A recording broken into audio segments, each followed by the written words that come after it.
ขตนาไส้ตอนนี้เขาจะกระเฮ็ดคลองระบายน้ำกูบาเพิ่นบินทบาทเนาะเพราะว่าตอนนี้เวลา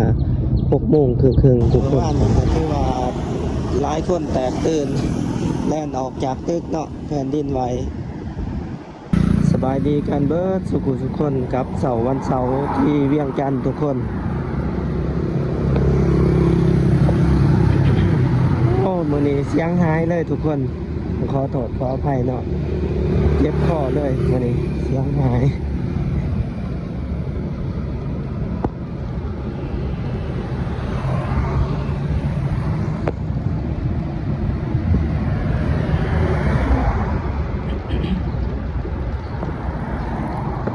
ตอนนี้เฮาอยู่แถวเขตถาดหลวงทุกคน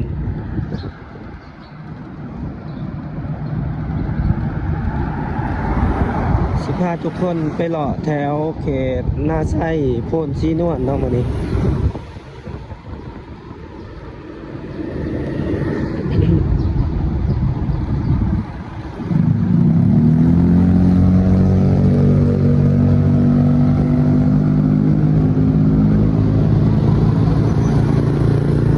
นี่ก็บรรยากาศยามเช้าทุกคนที่ถาดหลวงเนาะวันเสาร์ก็ถือว่าประมาณนี้แต่ว่ามื้อนี้รู้สึกว่าหลายๆคนก็ทุกเช้าอยู่เนาะมื้อนี้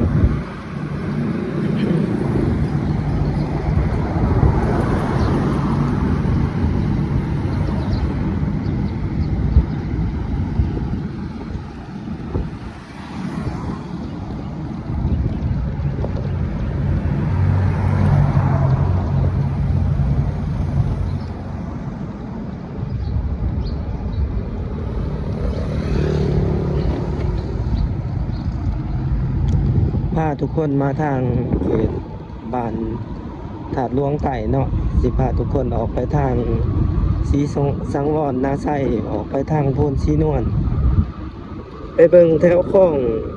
เส้นทางที่เขาก่อสร้างตามเรียบคลองทุกคนมื้อนี้แล้วก็ส้มบรรยากาศเวียงจันทน์เนาะคือว่าเมื่อวานนี้ก็เกิดแผ่นดินไหวเมื่อวานนี้อยู่เวียงจันทน์ก็รู้สึกอยู่เนาะ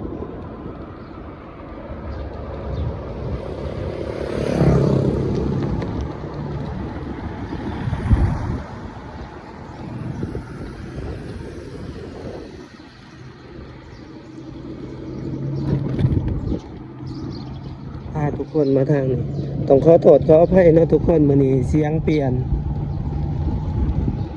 เกิดอาการเจ็บคอ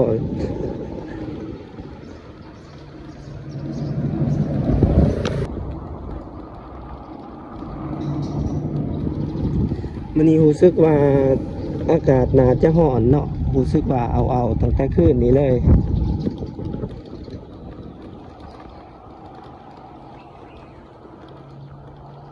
นี่ก็เป็นวัดรู้ว่าเขตนี้เป็นสีสังวรเนาะวัดสีสังวรวัดสีสังวรเนาะทุกคนพาทุกคนออกมาทางนี้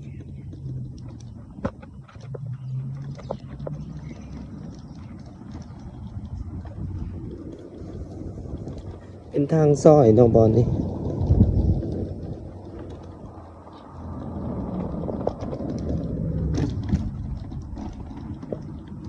บ้านเทือนอยู่เวียงจันทน์นี่ก็ยังบ่ทันมีตึกสูงหลายเรื่องแผ่นดินไหวนี่ก็ยังบ่ทันหนาเป็นห่วงปานใดเนาะ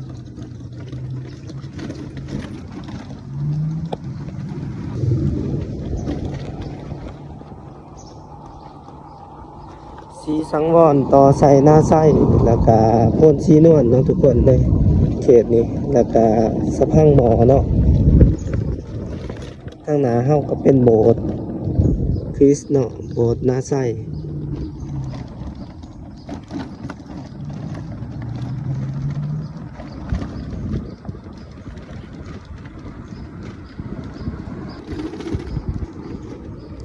ทางหน้าเฮาก็เป็นครัวหน้าไส้ทุกคนตอนนี้เขาเจ้าก็เฮ็ดคลองระบายน้ำเนาะมีการปรับปรุงคลองระบายน้ำต่างๆ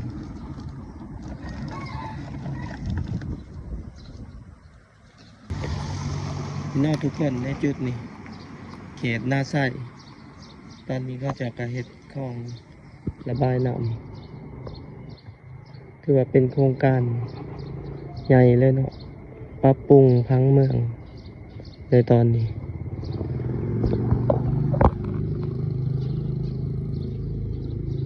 ทางนั้นขึ้นไปทางฮองแก่เนาะทางนั้น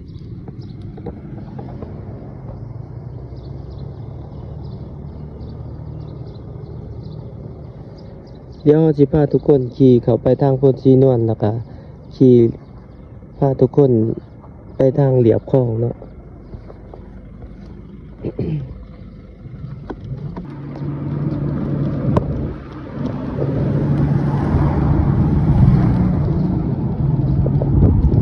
แล้วเขาเลี้ยวขัวมาทางนี้ทุกคน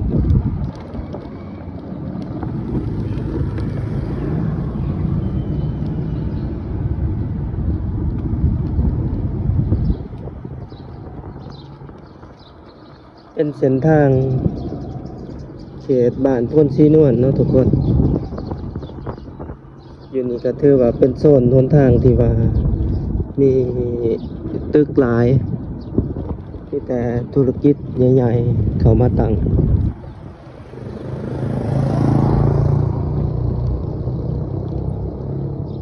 สิพาทุกคน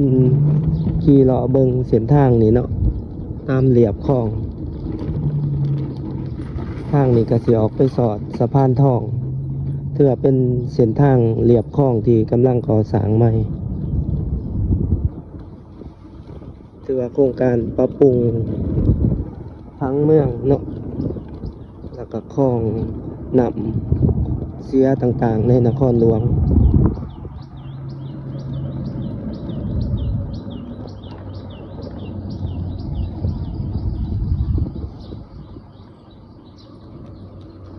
ครูบาเพิ่นบิณฑบาตเนาะเพราะว่าตอนนี้เวลา6 โมงครึ่งๆทุกคนตอนนี้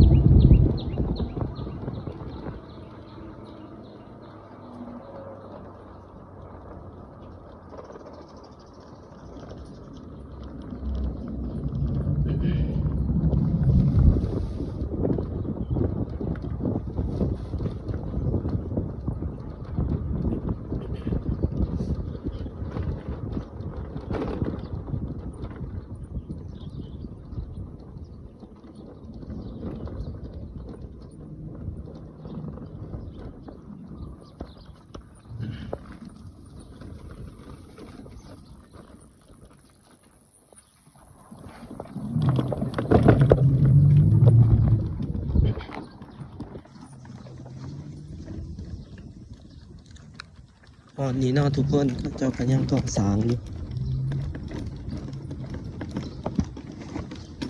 ตัวนี้น่าจะเป็นเขตบ้านสะพานทองนะเนาะตัดออกไปใส่สวน23 สิงหาเนาะทุกคน เดี๋ยวสิพาทุกคนขี่ออกไปทางนั้นเนาะแล้วก็อ้อมลงไปใส่ถนนลงปลายหน้าลงมาใส่โพนสีนวลลงปลาล้านเนาะทุกคน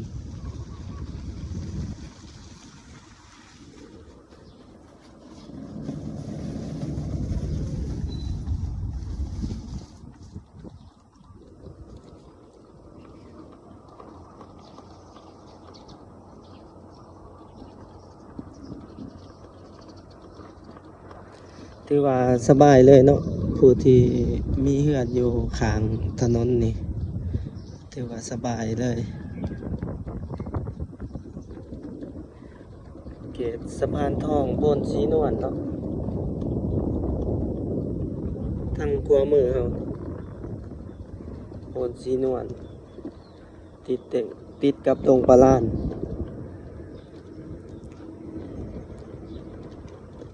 ติดกับสวน23 สิงหาเนาะบอนนี่แล้วพาทุกคนเลี้ยวลงครัวมือเนาะ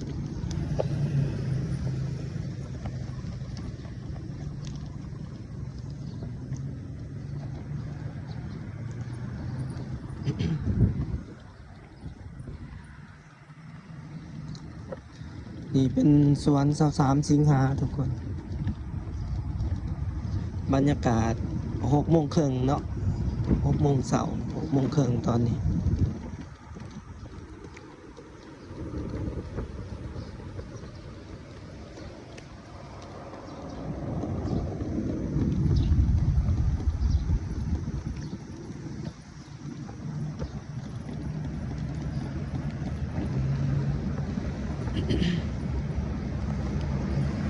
กาสิบเว้าร้ายได้อทุกคน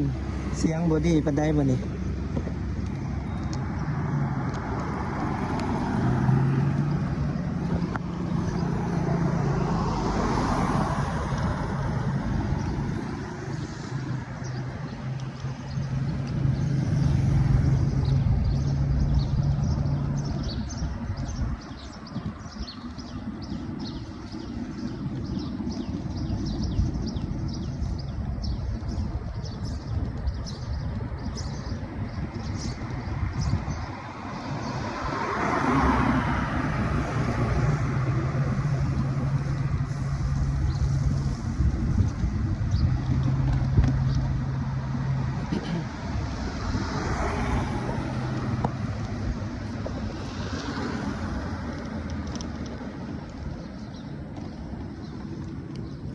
เดี๋ยวเขามาทางพูนสีนวลเนาะ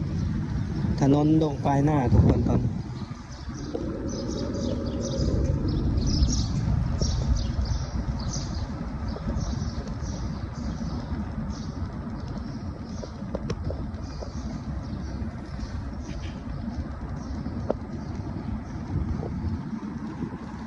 เซเว่นสาขา7ของนครหลวงนะครับสาขาที่7สำหรับนครหลวงตอนนี้เซเว่นก็ประมาณน่าจะบ่ต่ำกว่า20แล้วเนาะเซเว่นอยู่ในลาว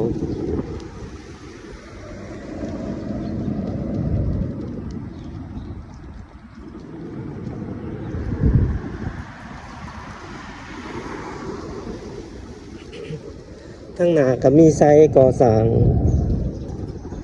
ตึกใหม่เนาะทุกคน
ทางนี้ก็ออกไปโพนไส้เนาะทุกคน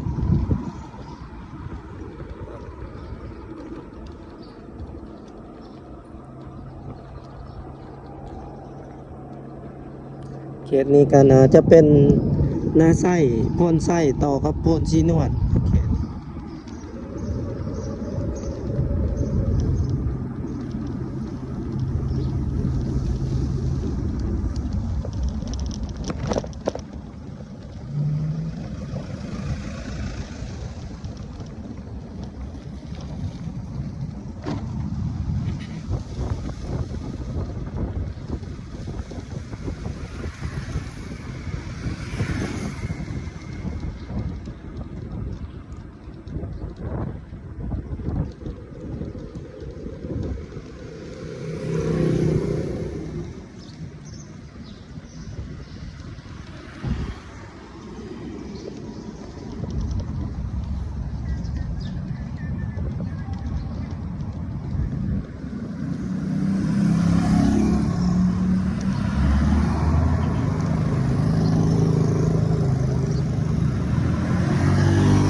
ตัวนี้เป็นเขตโพนไส้เนาะทุกคนขวามือเฮาก็เป็นวัดโพนไส้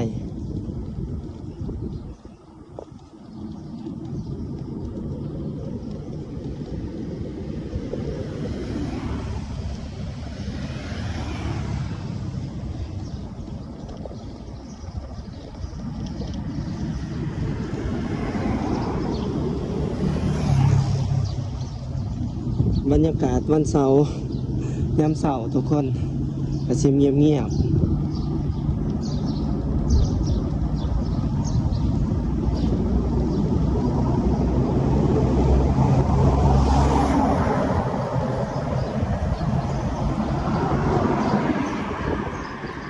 ตัวนี้ก็เป็นกระทรวงการค้าเนาะทุกคนขวามือเราก็ออกมาที่ถนนหนองบอนเลี้ยวซ้ายก็ลงไปที่ประตูไส้เนาะเลี้ยวขวาก็ขึ้นไปทางถาดหลวง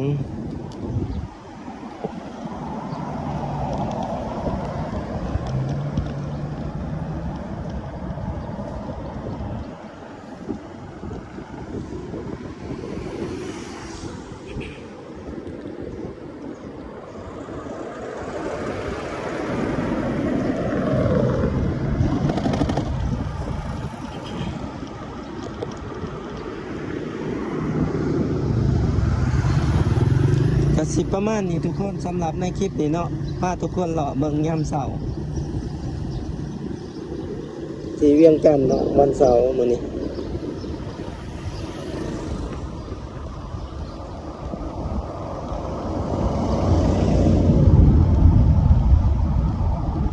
พาทุกคนเบิ่งเดินซ่านบ้านซองตึกเนาะ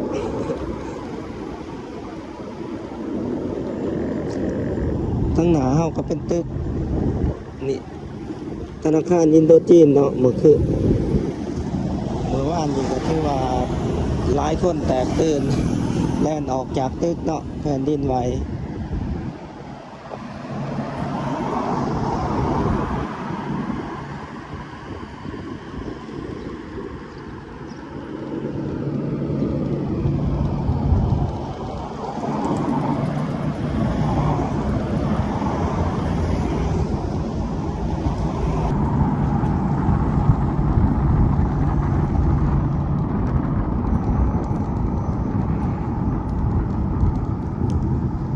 อากาศคือสิร้อนขนาดมื้อนี้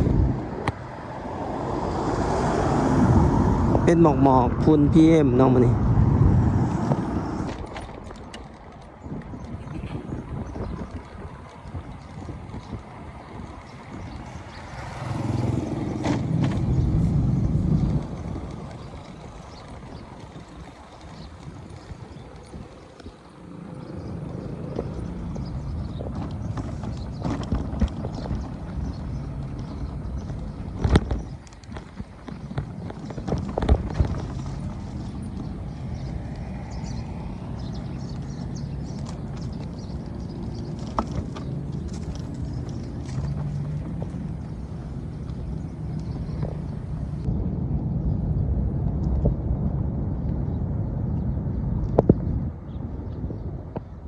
บรรยากาศอยู่ที่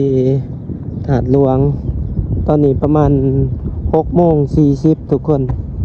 ตะเว้นก็ขึ้นเนาะแต่ว่ารู้สึกว่าเงาตั้งแต่คืนนี้รู้สึกว่ามันเหนียวๆโตทุกคนอากาศค่อนข้างว่า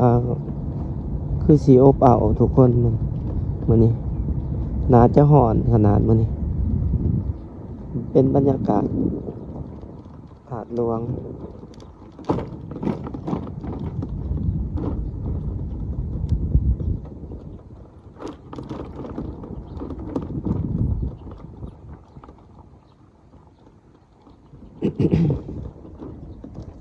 เบิ่งมื้อนี้ก็อากาศบ่ค่อยโปร่งใสปานใดเด้อทุกคนวันที่29เดือน3เนาะ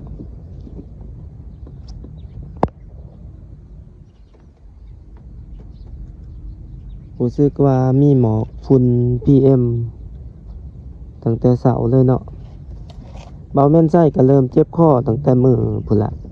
มื้อถ่ายอยู่บึงถาดหลวงรู้สึกว่าขี่รถไปมื้อนั้นมันเป็นแบบฝุ่นนี่เนาะขี่เข้าไปในหันแล้วก็รู้สึกว่าเริ่มฝืดๆในคอต่อมาก็เป็นแบบนี้เลยเสียงก็เปลี่ยนเลยแล้วก็รู้สึกว่าเจ็บฝืดๆในคอเลยกระเทินออก มาแต่เช้าทุกคนเฮาก็ได้ไปทางโพนสีนวลทางพุ่นเนาะหน้าไส้โพนไส้มื้อนี้ก็ออกมาที่ถาดหลวงพามาเบิ่งบรรยากาศเลยถือว่าผ้าเลาะแต่เช้าเนาะมื้อนี้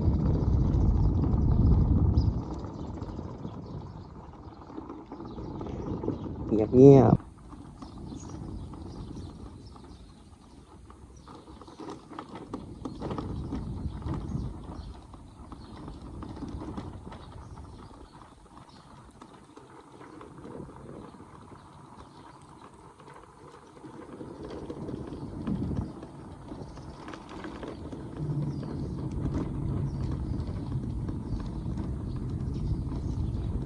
สำหรับในคลิปนี้ก็สิประมาณนี้เด้อทุกคนถ้าผู้ใดมักหรืออยากสนับสนุนกันก็อย่าลืมกดไลค์กดแชร์เนาะกด Subscribe เพื่อเป็นกำลังใจให้กันหน่อยเด้อทุกคนตอนนี้บ่าวแม่นไส้ก็ต้องขอกล่าวคำว่าขอบใจและก็สบายดีครับช่วงเสาร์มื้อนี้วันเสาร์วันที่29 เดือน 3 2025เนาะบ๊ายบาย